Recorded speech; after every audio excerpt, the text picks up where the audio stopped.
దేవుని యొక్క ప్రశస్తమైన నామంలో కూడి ఉన్న ప్రతి ఒక్కరికి ప్రభు పేరిట శుభదినము వందనములు తెలియపరుస్తున్నాను. మీ అందరు బాగున్నారండి. మీ అందరి కొరకు నేను ప్రార్థిస్తూ ఉన్నాను. అలాగనే ఈ యొక్క మినిస్ట్రీ కొరకు కూడా మీరు ప్రార్థిస్తున్నందుకు ప్రత్యేకంగా మీకు వందనాలు తెలియపరుస్తూ ఉన్నాను. ప్రతిదినము మరి చాలామంది ఈ యొక్క వీడియోస్ని చూస్తూ ఉన్నారు, అలాగనే లైక్ చేస్తూ ఉన్నారు. వీలైతే సబ్స్క్రైబ్ కూడా చేయండి. ఎందుకంటే ఈ యొక్క వాక్యము పెట్టినప్పుడు వెంటనే మీ యొక్క ఫోన్లోకి వస్తుంది. మరి ఇంచుమించుగా ప్రతిదినము 1000 మందికి పైగానే మరి ఈ యొక్క వాక్యాన్ని చేరవేస్తూ ఉన్నాము. మరి కేవలము 100-150 మంది మాత్రమే చూస్తూ ఉన్నారు. చూసిన వారు దయచేసి మీ యొక్క సమాచారాన్ని తెలియజేయవలసిందిగా కోరుచున్నాను. లైక్ చేయడమో, లేకపోతే కామెంట్ చేయడమో, లేకపోతే వాట్సాప్ మెసేజ్ చేయడమో అన్నది ఏదైనా చేసినట్లయితే మీరు కూడా చూస్తున్నారు, మీరు కూడా ఈ యొక్క మినిస్ట్రీలో ఉంటున్నారని మేము ఎంతగానో సంతోషిస్తూ ఉంటాం. మరి ప్రార్థించుకుని ఈ యొక్క వాక్య పరిచర్లకు వెళ్దాం. పరిశుద్ధుడ, ప్రేమల తండ్రి, కృపల దేవయస్స, నీకు వందనములు తండ్రి. ఇంతవరకు నైనా నీకు కృప చేత మమ్మల్ని అందరూ మీరు బలపరిచి స్థిరపరిచి అయినా మా యొక్క నోటికి నీవు బోరగా ఉండి మాతో సూటిగా తేటగా మీరు మాట్లాడినందుకు నీకు వందనములు ప్రభువా. నేను ఈ యొక్క దినమంతయు నైనా నీకు కృప చేతను మమ్మల్ని ఉంచండి ప్రభువా. నీ యొక్క కృపను పొందుకొని నేను అక్కడి విధేయతలో మేము అందరం నడవటానికి మాకు సహాయం చేయండి ప్రభువా. నేను మాట్లాడుచున్నది నేను కాదు, కానీ నీకు పరిశుద్ధాత్మ ద్వారా మా అందరితోటి సూటిగా తేటగా మీరు మాట్లాడి నీ కృపలో నాయన మమ్మల్ని ఉంచుకుంటారని యేసు నామములో వేడుకుంటున్నాము తండ్రి, ఆమేన్. ప్రియ దేవుని బిడ్డలారా, ఈ యొక్క దినమందు చక్కటి వాక్యము మన మధ్యకు దేవుడు తెచ్చి ఉన్నాడు. దాని ప్రకారంగా విధేయత కలిగి మనము ఆ వాక్యాన్ని విందాం. మరి గడిచిన దినాల నుంచి మనము విధేయత గురించి మనము జ్ఞాపకం చేసుకుంటున్నాము. క్రీస్తు వలె మనం ఉండాలి, క్రీస్తు పోలి మనం ఉండాలి, విధేయత కలిగి సిద్ధాంతాలు మనము గైకొనాలని ఎన్నో అంశాల ద్వారా మనము మాట్లాడుకుంటున్నాం. అలాగనే ఈ యొక్క నేటి దినము కూడా మరి కృప ద్వారానే విధేయత అనే అంశం ద్వారా మనం మాట్లాడుతూ ఉన్నాం. ప్రియ దేవుని సంగమ, కృప అంటే దేవుని యొక్క ప్రేమను బట్టి మనము కృపను పొందుకుని ఉన్నాం. ఆ కృప ఉచితముగా మనం పొందుకున్నాము.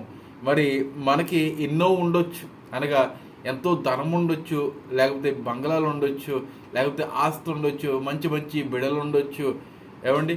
అయితే దేవుని యొక్క కృప మన మీద లేకపోయిన ఎడల మరి పరలోక రాజ్యము కోల్పోయే అవకాశము ఎంతైనా ఉన్నది. అయితే ఇక్కడ ఎపిసీలు రాసిన పత్రికలో 2వ అధ్యాయము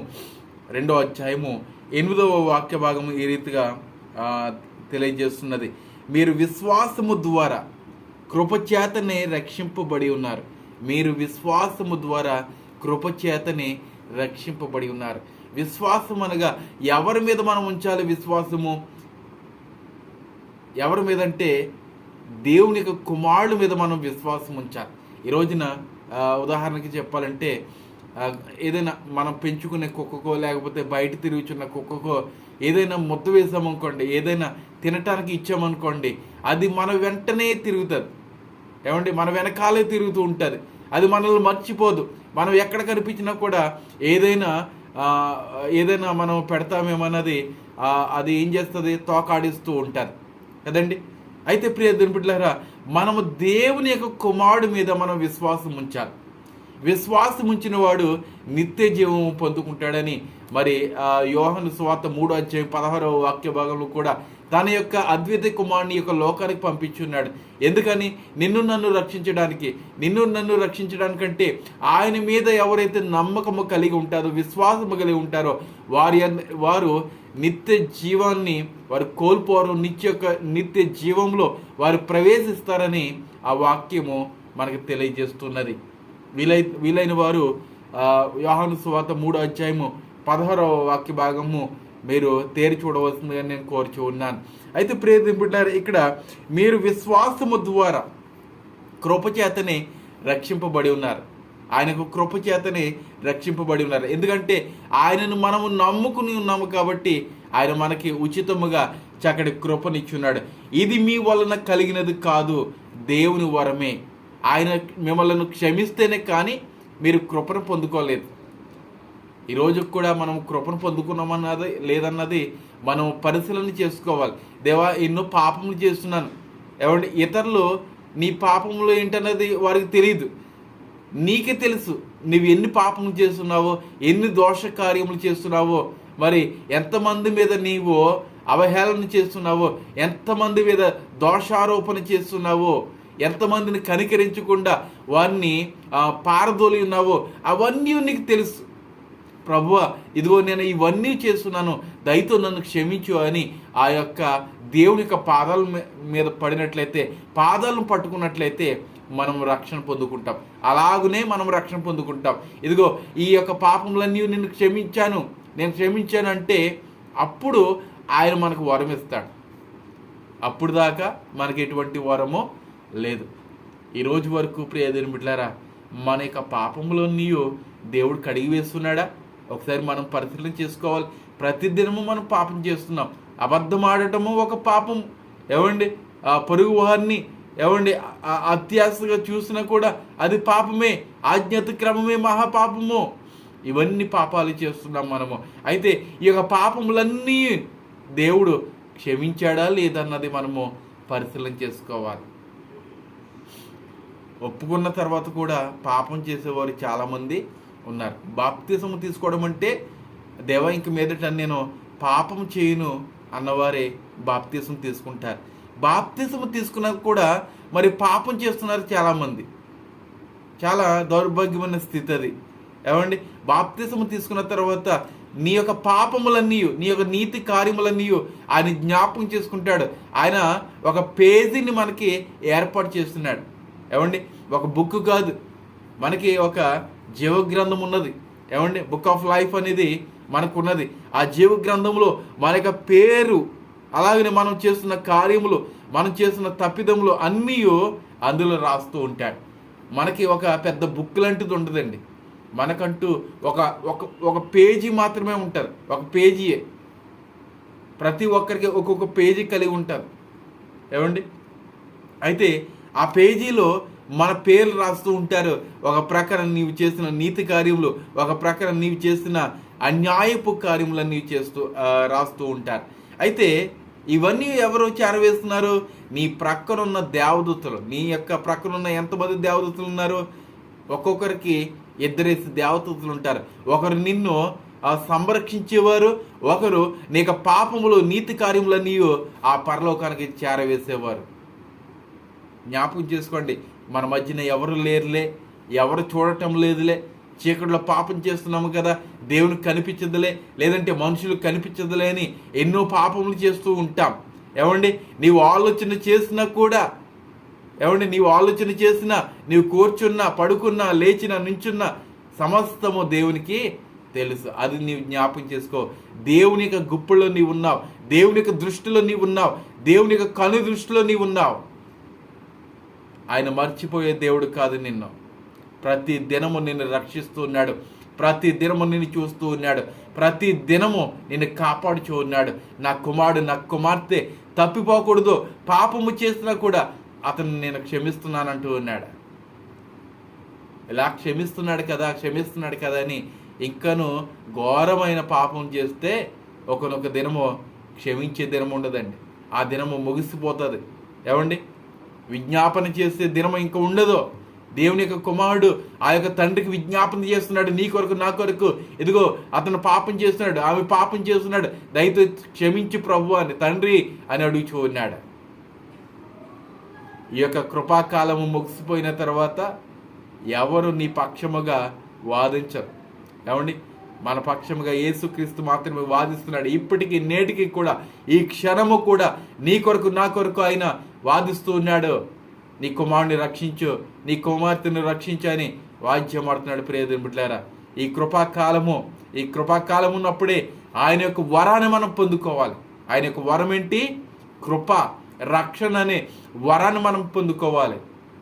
అయితే ప్రియదేవుని బిడ్డలారా, యోహాను సువార్త 5వ అధ్యాయము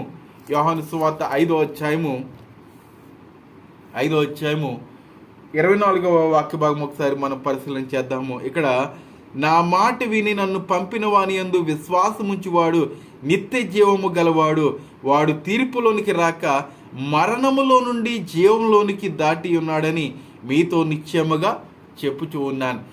ఈ యొక్క మరణములో నుంచి జీవంలోనికి దాటించిన వారు ఎవరు? అది మనం జ్ఞాపకం చేసుకోవాలి. ప్రభు అయిన యేసుక్రీస్తు. ఆయన విజ్ఞాపన నీ కొరకు నా కొరకు చేస్తున్నాడు. ఏంటంటే ఇదిగో అతను క్షమించు అని విజ్ఞాపన చేస్తున్నాడు. ఆ యొక్క పాపములన్నీ తొలగిస్తున్నాడు. మన యొక్క హృదయంలోంచి మన యొక్క పాపములన్నీ ఆయన తొలగిస్తున్నాడు. నా మాట విని నన్ను పంపిన వాని యందు విశ్వాసముంచువాడు నిత్య జీవము గలవాడు. తండ్రి యొక్క మాట వినాలి, అలాగనే కుమారుడి యొక్క మాట కూడా వినాలి. తండ్రి యొక్క మాట యేసు ప్రభు విన్నారు. యేసు ప్రభు యొక్క మాట ఈ నేటి దినాల్లో మనం వినాలి. ఆయన యొక్క బిడలుగా మనం వినాలండి. వింటున్నామంటారా యేసుక్రీస్తు యొక్క మాటలు? యేసుక్రీస్తు 33.5 సంవత్సరములు ఈ లోకములో బోధించాడు, తిరిగి ఉన్నాడు, స్వస్థతలు ఇచ్చున్నాడు, ఎన్నో గొప్ప కార్యములు చేసి ఉన్నాడు. అవన్నీ మనం చూస్తూ ఉన్నాం, వింటూ ఉన్నాం. ఇవన్నీ మనకి సాక్ష్యార్థముగా ఉన్నాయి. మన యొక్క జీవితాన్ని, మన యొక్క ఆత్మను బలోపేతము చేయడానికి ఇవి ఎంతగానో ఉపయోగపడుచున్నాయి ప్రియ దేవుని సంగమా. అయితే మనము విననట్టు వారిగా మనం ఉండకూడదు. విని దాన్ని గ్రహించాలి. తండ్రిని మనము స్తుతించాలి, గణపరచాలి. కుమారుడిని మనము అనుసరించాలి. తండ్రిని మనము స్తుతించాలి, గణపరచాలి. కుమారుని యొక్క అడుగు జాడలో మనము నడవాలి. నడిచినప్పుడు నిత్య జీవము గలవారిగా ఉంటాము. దేవునికి మహిమ కలుగును గాక. నిత్య జీవము గలవారిగా మనం ఉంటాము. వాడు తీర్పులోనికి రాక మరణములో నుండి జీవంలోనికి దాటి ఉన్నాడని మీతో నిశ్చయముగా చెప్పుచూ ఉన్నాను. వాడు తీర్పులోనికి రాడండి. ఇంకా ఏమండి, మనకు తీర్పు ఉన్నది కదా. విశ్వాసీకి అయితే ఎన్ని తీర్పులండి? ఒక తీర్పే. సేవకులు అయితే 2 తీర్పులు. ఇదివరకే నన్ను బోధించి ఉన్నాను తీర్పుల కొరకు.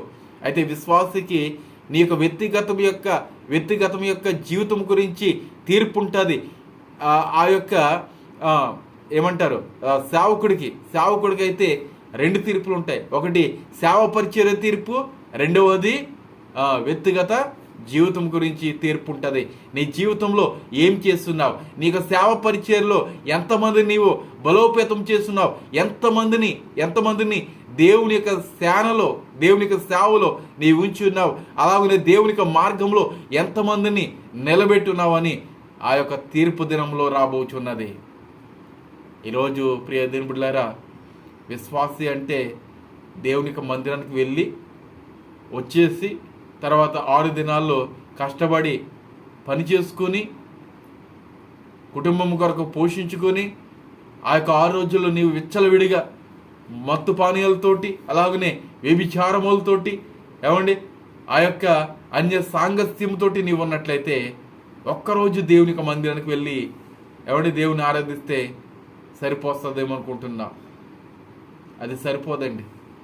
7 దినాలు ఆ పరిశుద్ధమైన దినము అనగా దేవునికి ఆరాధన దినములో ఎలా అయితే పరిశుద్ధమైన ఆలోచన కలిగి పరిశుద్ధముగా ఎలా అయితే ఉన్నావో అలాగనే ఆ మిగతా 6 దినాలు కూడా నీవే అలాగనే ఉండాలి. ఏమండి, ఒక దినము ఒక గడియ పరిశుద్ధముగా గడిపితే సరిపోదండి. నిత్యము పరిశుద్ధముగా గడిపితేనే తీర్పులోనికి నీవు వెళ్లకుండా దేవుడు నిన్ను కాపాడతాడు. ఆయన లంగర్ వేసి లాగుతాడు నిన్ను. ఏమండి, అయితే ప్రియ దేవులారా, ఇక్కడ ఇంకను ఆ వాక్యము నిత్య జీవము గలవాడు వాడు తీర్పులోనికి రాక మరణంలో నుండి జీవంలోనికి దాటి ఉన్నాడని మీతో నిత్యముగా చెప్పుచూ ఉన్నాను. మరణంలో నుండి నిత్యముగా ఆయన తప్పించాడు నన్ను. అది చక్కటి వరాన్ని ఇచ్చి ఉన్నాడు దేవుడు. ఆ వరాన్ని మనం కోల్పోతున్నామా, లేకపోతే సజీవముగా మనము కాపాడుకుంటున్నామన్నది మనం జ్ఞాపం చేసుకోవాలి. ఈ రోజున ఎంతో మరణఖండమైన వ్యాధులు వస్తున్నాయి, రోగాలు వస్తున్నాయి. అయితే దేవుని యొక్క కృపను బట్టి స్వస్థత పొందుకుంటున్నాము. స్వస్థత పొందుకున్న తర్వాత ఒక్క దినము 1 నెల లేకపోతే 2 నెలల్లో చక్కగా దేవుని యొక్క మందిరానికి వెళ్తాము. చక్కగా ఆ స్టేటస్లో ఫొటోస్ పెడతాము, దేవుని యొక్క వాక్యములు పెడతాము, దేవుని యొక్క మాటలే ఇతరులకు మనం బోధిస్తూ ఉంటాము. ఆ 2 నెలల తర్వాత మునుపటి జీవితం ఎలా అయితే ఉన్నదో అలాగనే నీవు గడుపుతూ ఉన్నావు. దేవుని యొక్క కృపలో ఒక్కసారి నీవు కృప పొందుకుని ఆ కృపను బట్టి నిత్యము ఆయనను నీవు స్తుతించినట్లయితే ఎన్ని కష్టాలు వచ్చినా కూడా, ఎన్ని బాధలు వచ్చినా కూడా తర్వాత నిన్ను దేవుడు ఆదరిస్తాడు, కనికరిస్తాడు. నాకు స్వస్థత ఇచ్చి ఉన్నాడు కదా అని 1 నెల 2 నెలల్లో చక్కగా నీతిమంతుడిగా ఉండటమే కాదు, ఆ 2 నెలలు గడిచిన తర్వాత కూడా నీవు జీవించినంత కాలం అండి, ఇంకా 2 నెలలు 3 నెలలు కాదు, కానీ నీవు జీవించినంత కాలము నీతిమంతుడిగానే, యథార్థవంతుడిగానే నీవు జీవించాలి. అప్పుడే దేవునికి వరాన్ని మనము పొందుకోగలము. ఆ వరం ఏంటి? పరలోక రాజ్యానికి వెళ్ళే అవకాశం. ఈరోజున చాలామంది దూరదేశానికి ప్రయత్నాలు చేస్తూ ఉన్నారు. చాలామంది అయ్యా మా కొరకు ప్రార్థన చేయమని అడుగుచూ ఉన్నారు. మేము ప్రార్థన చేస్తూ ఉన్నాం. మేము ప్రార్థన చేయడమే కాదు, కానీ నీకు విశ్వాసము కూడా చక్కటి రీతిలో ఉన్నదనుకోండి, దేవుని యొక్క కార్యములో గొప్ప కార్యములు అసాధ్యమైనది కూడా ఆయన సుసాధ్యము చేయగలడు, సాధ్యం చేయగలడు. దేవుని బిడ్డలారా, ఆయన మీద విశ్వాసం ఉంచాలి. అయ్యా నీ సేవలో నేను ఇలాగనే ఉంటాను, ఏ దేశం వెళ్ళినా కూడా నీతిగా నేను జీవిస్తాను, యథార్థవంతురాలుగా నేను ఉంటానని ఆయన యొక్క సమక్షంలో నీవు ఒప్పుకోలు చేసుకున్నట్లయితే దూరదేశాన్ని, నీవు అనుకున్న దేశము కంటే గొప్ప దేశానికి దేవుడు నిన్ను తీసుకువెళ్ళి సురక్షితంగా నేను ఆశీర్వదిస్తాడు. దేవునికి మహిమ కలుగును గాక. అయితే ప్రియ దేవుని సంఘస్థులారా, ఇక్కడ అపోస్తల కార్యాలు కూడా చక్కటి మాట ఉన్నది. మరి ఈ యొక్క పౌలు శీలలో భయంకరమైన పరిస్థితిలో ఉన్నప్పుడు దేవుడు వారికి ఎటువంటి కార్యము ఇచ్చున్నాడు ఒకసారి మనం పరిశీలన చేద్దాము. అపోస్తల కార్యాలు 16వ అధ్యాయము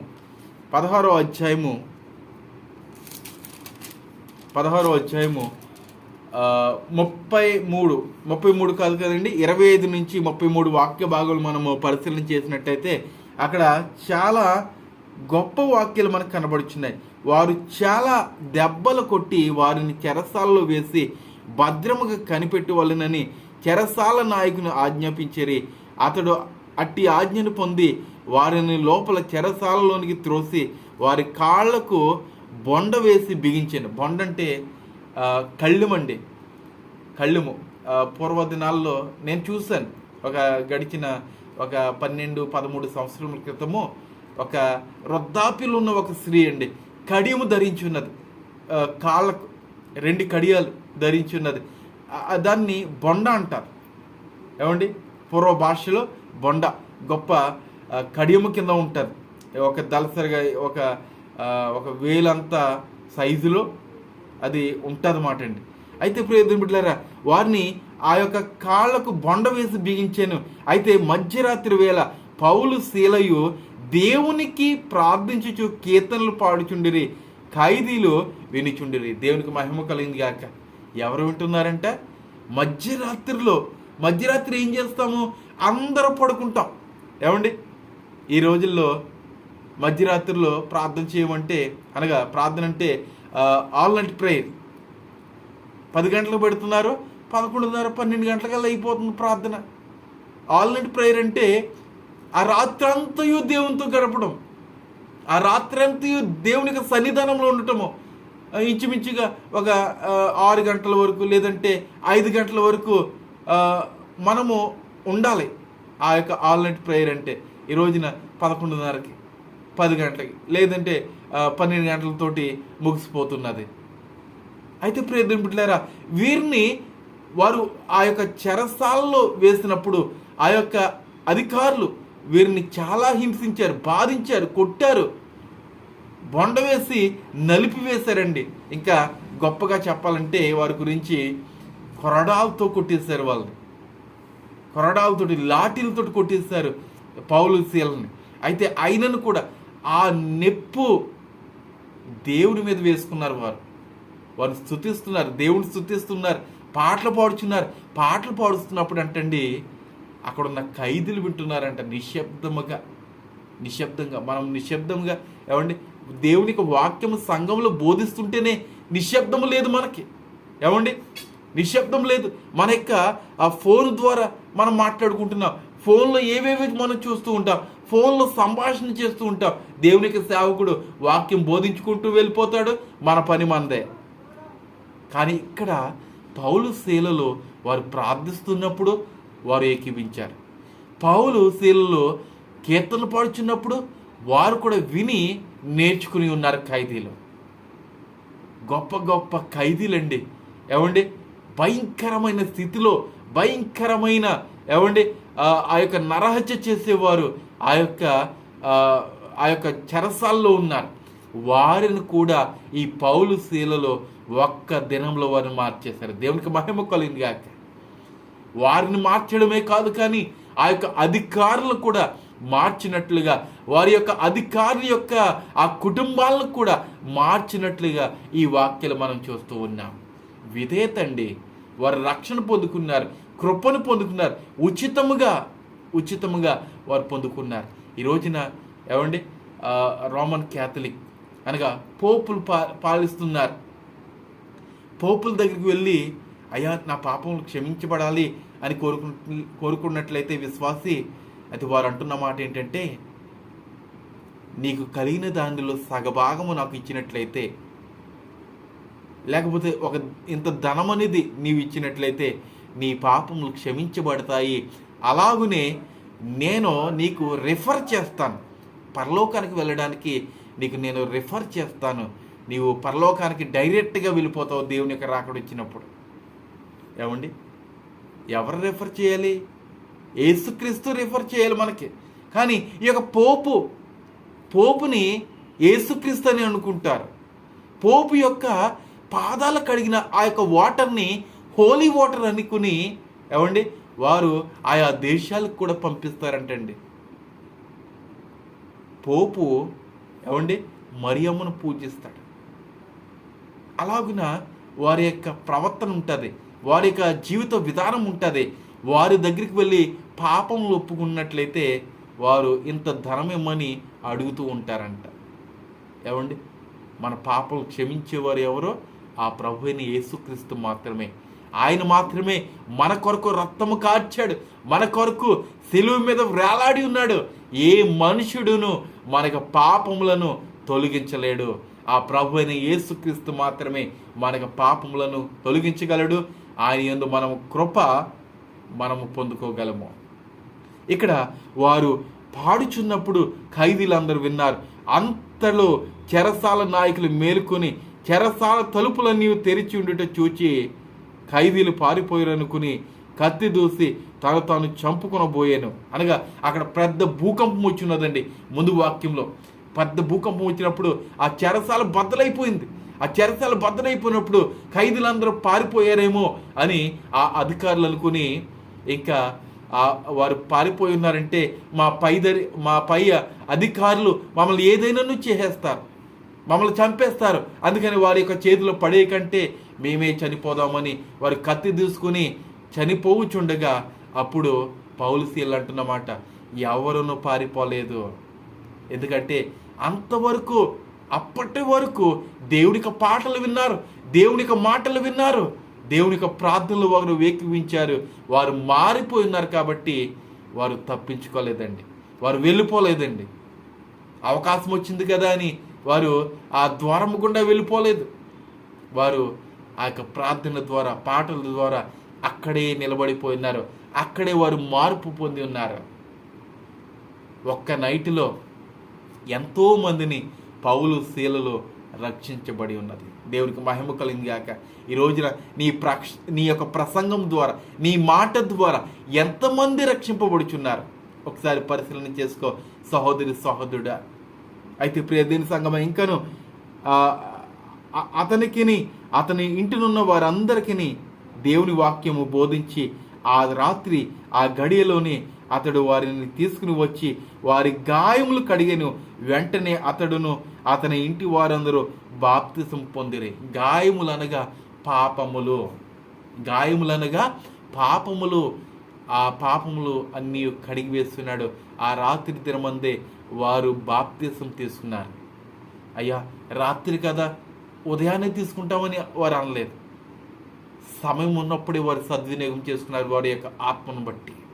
ఈ రోజున సమయం ఉన్నదని ఇంకనూ ఆలోచన చేసుకుని ఆ సమయం ఉన్నదిలే, ఆ రేపటి దినమందు లేకపోతే వచ్చే సంవత్సరంలో తీసుకుంటానులే బాప్తిసము, వచ్చే సంవత్సరంలో దేవుని నమ్ముకుంటానని ఇంకనూ వాయిదా వేస్తున్నావు సహోదరుడా. ఇంక ఎటువంటి సమయం మనకు లేదు. సమయం ఉన్నప్పుడే సద్వినియోగం చేసుకుని ఈ యొక్క అధికారులు వారి యొక్క ఇంటి వారు ఎలా అయితే మార్పు చెంది ఉన్నారో అలాగనే నీవు కూడా నీ యొక్క ఇంటి వారు కూడా మార్పు చెంది ప్రభువులో మీరు ఉండి, ప్రభు యొక్క ఆత్మలో బలోపేతముగా ఉండి, ప్రభు యొక్క కృపను, ప్రభు యొక్క వరమును మీరు పొందుకున్నట్లయితే ఆ యొక్క నిత్య జీవము దేవుడు మీకును మాకును మనందరికీ దేవుడు అనుగ్రహించునుగాక. ఆమేన్. ఈ కొద్ది వాక్యాన్ని దేవుడు దీవించి ఆశీర్వదించునుగాక. ఆమేన్. విన్నవారందరూ దయచేసి ఈ యొక్క వాక్యాన్ని ఇతరులకు చేరవేయండి. అలాగనే మీ కొరకు మేము ప్రార్థన చేస్తూ ఉన్నాం. ప్రార్థన అవసరతలు ఎవరికైనా ఉన్నట్లయితే మరి ఇక్కడ కనపడుచున్న ఈ యొక్క నెంబర్స్కి మీరు వాట్సాప్లో కానీ కాల్ చేసినట్లయితే మీ కొరకు ఈ యొక్క లైవ్లో ఈ యొక్క వీడియోలో మీ కొరకు మేము ప్రార్థన చేయడం జరుగుతుంది. దేవునికి మహిమ కలుగునుగాక. మరి ఈ యొక్క నేటి దినమందు ప్రార్థన అవసరత కోరిన వారి కొరకు ప్రత్యేకంగా ప్రార్థన చేద్దాం. సహోదరి సౌమ్య గారి కొరకు మనం ప్రార్థిస్తూ ఉన్నాం. వారికి ఉద్యోగము దొరికేంత వరకు మనము నిరంతరము వారి కొరకు మనం ప్రార్థిద్దాం. అలాగనే మరి తండ్రి గారు రాజారావు గారు, వారికి ఎంతో అపాయము కలిగి ఉన్నది. వారు ఈ యొక్క సమయమందు హైదరాబాద్ ప్రాంతం వారి యొక్క కుమార్తె దగ్గర ఉంటూ ఉన్నారు. వారు అనారోగ్యానికి గురై ఉన్నారు, బలహీనతగా ఉన్నారు, వారు నడవలేని పరిస్థితిలో ఉన్నారు, ఫిజియోథెరపీ చేపిస్తున్నారు. వారి కొరకు మనం ప్రార్థిద్దాం. అలాగనే మరి బాలరాజు గారు రేపటి దినమందు అనగా ఈ యొక్క దినమందు ఇజ్రాయెల్ ప్రాంతానికి బయలుదేరుచు ఉన్నారు. వారి కొరకు మనం ప్రార్థిద్దాం. అలాగనే సహోదరుడు ఆశా కిరణ్ గారు, వారి కొరకు మనం ప్రార్థిస్తూ ఉన్నాం. అలాగనే గౌరీ గారు, అలాగనే శ్యామ్ గారు, వారి యొక్క ప్రయత్నాలు కూడా సఫలీకృతం చేయాలని మనం ప్రార్థిద్దాం. ప్రార్థనలో జ్ఞాపకం చేసుకోండి, ప్రార్థించుకుందాం. పరిశుద్ధుడ, ప్రేమల తండ్రి, కృపల దేవ యేసయ్య, నీకు వందనాలు తండ్రి. ఇంతవరకు నీ యొక్క వాక్యం ద్వారా మా యొక్క ఆత్మలో ఎంతగానో బలోపేతం చేస్తున్నందుకు నీకు వందనాలు తండ్రి. ప్రభువా, ఈ యొక్క సమయమందు మా యొక్క ఆత్మ ఎలా అయితే బలము కలిగి ఉన్నదో అలాగనే ప్రభువా నిరంతరము మేము నైనా మరి మా యొక్క ఆత్మను నైనా సరి చేసుకోవడం మాకు సహాయం చేయండి. ఈ లోకము మమ్మల్ని ఎంతగానో హానిపరుస్తున్నదయ్యా. ఈ లోకము మాకు శాశ్వతము కాదు నైనా, నీ పరలోక రాజ్యమే మాకు శాశ్వతము. ఆ పరలోక రాజ్యానికి వెళ్ళడానికి ఈ వాక్యములన్నీ మాకు ఎంతగానో తోడ్పడుచు ఉన్నాయి తండ్రి. ప్రభు, నిశ్చితమైతే మమ్మల్ని దీవించండి, ఆశీర్వదించండి. ఈ సమయమందు ప్రభు సహోదరి సౌమ్య గారి కొరకు మేము ప్రార్థిస్తూ ఉన్నాం. వారిగా బిడలను మీరు దీవించండి, ఆశీర్వదించండి. వారికి ఎటువంటి కొదువు లేకుండా వారిని సమృద్ధిగా మీరు దీవిస్తున్నాడు ఉన్నాం. అలాగే ప్రభు రాజారావు గారిని కూడా మీరు జ్ఞాపకం చేసుకోండి. ప్రభు, మరి నైనా బిడ్డనైనా ఎంతగానో నైనా మరి బలహీనతగా ఉన్నారు, మీరు బలపరచండి నైనా. ఆ బిడ్డను లేవనెత్తున తండ్రి. ఈ యొక్క దినము నుంచి వారి కొరకు మేము ప్రార్థిస్తుండగా మా ప్రార్థనకు మీరు ప్రతిఫలము దయచేస్తారని నమ్మికత విశ్వాసముగా వారి కొరకు మేము ప్రార్థిస్తున్నాము. అలాగనే తండ్రి బాలరాజు గారిని మీరు జ్ఞాపకం చేసుకోండి. నైనా ఉన్న దినాలన్నీ ప్రభువ వారిని ఎంతగానో క్షేమంగా మీరు కాపాడి సంరక్షించి ఉన్నారు. అలాగనే ప్రభువ నైనా మరి దూరదేశానికి వారు వెళ్ళి చుండుగా వారికి మార్గ మధ్యలో మీరు తోడుగుండండి. ఎక్కుచున్న వాహనం నుంచి దిగుచున్న వాహనం వరకు వారికి మీరు సహాయం చేయండి నైనా. ప్రభువ, మరి నిశ్చితమైతే వారికి కూడా నైనా ఆ దూరదేశంలో చక్కగా పనిని మీరు కల్పించండి నైనా. మంచి పనిని వారికి కల్పించి నైనా కుటుంబాన్ని మీరు పోషిస్తాను అడుగుచూ ఉన్నాం. అలాగనే దూరదేశంలో ఉన్న ప్రభువ రాజు గారిని బట్టి నైనా మరి సంతోష్ కుమార్ గారిని బట్టి, రుచిత గారిని బట్టి ప్రభువ నైనా మరి ఇంకను ప్రభా మరి శ్యామలా గారిని బట్టి నైనా మరి నాగవేణి గారిని బట్టి, మంజు గారిని బట్టి, రాజుబాబు గారిని బట్టి ప్రతి ఒక్కరిని మీరు దీవించి ఆశీర్వదించండి నైనా. వారికి మంచి ఆరోగ్యం ఇచ్చి మీరు నడిపిస్తాను చూన్నాం తండ్రి. అలాగనే తండ్రి నైనా మరి సహోదరుడు నైనా శ్యామ్ గారి గురించి ప్రార్థిస్తూ ఉన్నాను నైనా. మరి వారు కూడా ప్రభు ఎంతగానో నైనా మరి దూరదేశానికి వెళ్ళాలని ప్రయత్నం చేస్తున్నారు. వారికి ప్రయత్నాలు కూడా మీరు సఫలీకృతం చేస్తున్నాడు ఇచ్చున్నాం తండ్రి. అలాగనే సహోదరి గౌరీ గారు కూడా మీరు జ్ఞాపకం చేసుకోండి. అప్పుడే కలిగి ఉన్న ప్రతి గాయములను, ప్రతి నైనా మరి అనారోగ్యంలో మీరు తొలగించండి నైనా. దూరదేశంలో ఉండగా నైనా వారి యొక్క కుటుంబాన్ని, వారి యొక్క భర్తను, వారి యొక్క బిడ్డలను, వారికి ఉన్న ప్రతి ఆలోచనను మీరు నెరవేర్చి నీ యొక్క కృప చోటున వారు మీరు మరుగుపరుచుకుంటాను అడుగుచూ ఉన్నాం. అలాగనే నాకున్న ఆర్థిక సమస్య కూడా మీరు తొలగించండి. నాకు కావాల్సిన నైనా ప్రభు మరి యొక్క ఫీజును కూడా మీరు మాకు అనుగ్రహిస్తాను అడుగుచున్నాం నైనా. మరి ఇతరులను మీరు ప్రేరేపణ కలిగించి నైనా మరి మా యొక్క చదువుకునైనా వారు తోడ్పడటానికి మీరు సహాయం చేస్తున్నట్టు చూన్నాం. ఈ ప్రార్థన మీరు స్వీకరించి మీరే మహిమ పొందుకుంటారని యేసు నామములో వేడుకుంటున్నాం తండ్రి.